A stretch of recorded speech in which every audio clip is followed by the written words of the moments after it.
Before we begin this video, we want to give a quick shout out to our new channel, Hero History.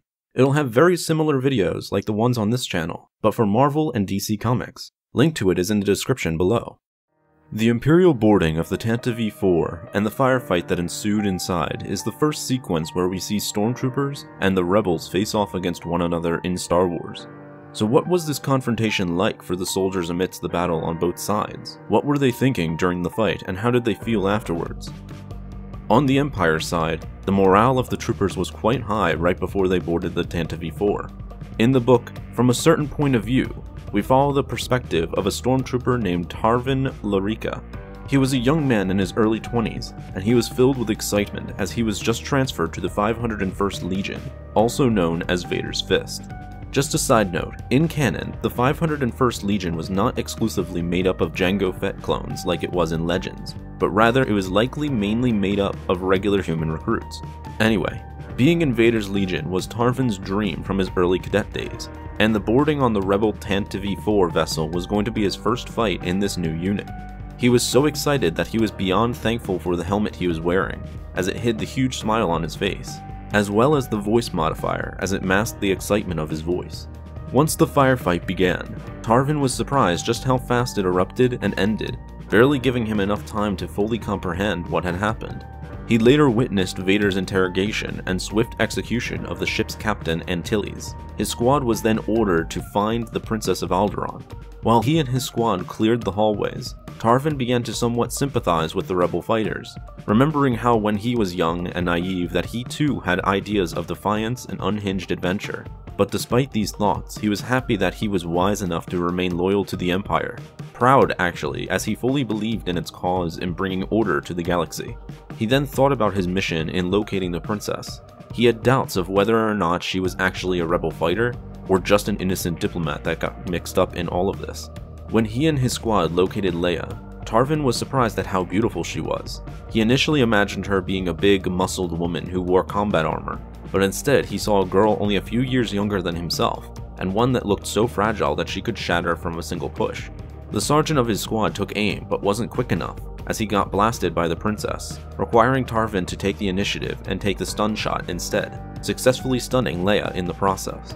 After checking to make sure Leia was still alive, Tarvin and his squad checked their sergeant, discovering he was in fact dead. They were shocked at his death, as the armor they wore was supposed to defuse most blaster shots and only leave them with external injuries at worst.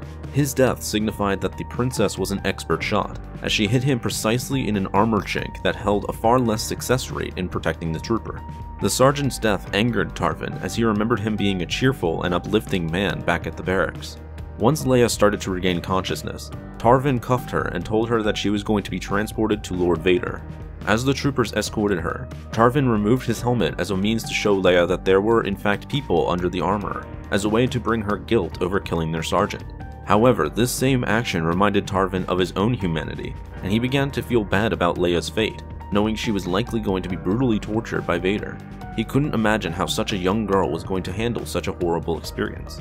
A few moments later, and Tarvin realized how awful it made him feel to confront the rebels in such a close and intimate way.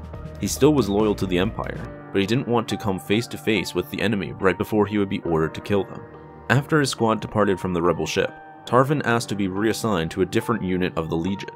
He later became a TIE pilot, which allowed him to serve the Empire without ever having to confront the enemy in such a manner that would make him sympathize with them. On the rebels' side, the men and women inside the Tantive IV were already on edge and tensed up hours before the actual firefight that eventually take place inside their Corvette.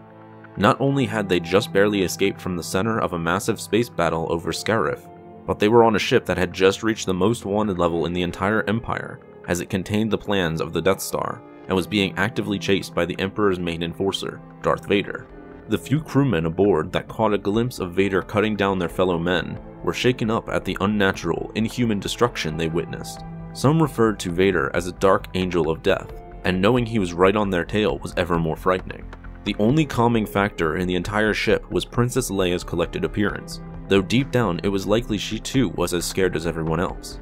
To make matters worse, the Tantive IV was low on fuel. It barely made its way into the Tatooine sector before running low on power and being forced to exit out of hyperspace earlier than it would have otherwise.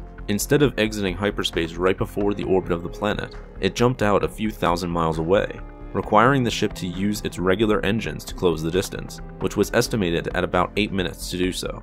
The rebels hoped to reach Tatooine in order to scatter on the planet and find unmarked vessels to escape on instead, but that never ended up happening, as Vader's Star Destroyer caught up with them moments later and caught the ship in a tractor beam. Once everyone realized that the Tantive IV was caught in a tractor beam, nearly all hope was lost. Some scrambled to their holopads to make last-second goodbye messages to their friends and families, hoping that somehow their final messages would make it back to their loved ones.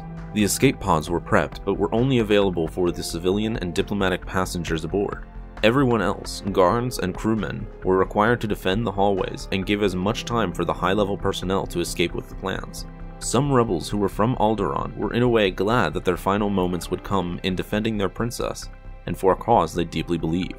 Once the Imperial attack started, there wasn't much time for the rebels to make any more thoughts, as most of them were mowed down.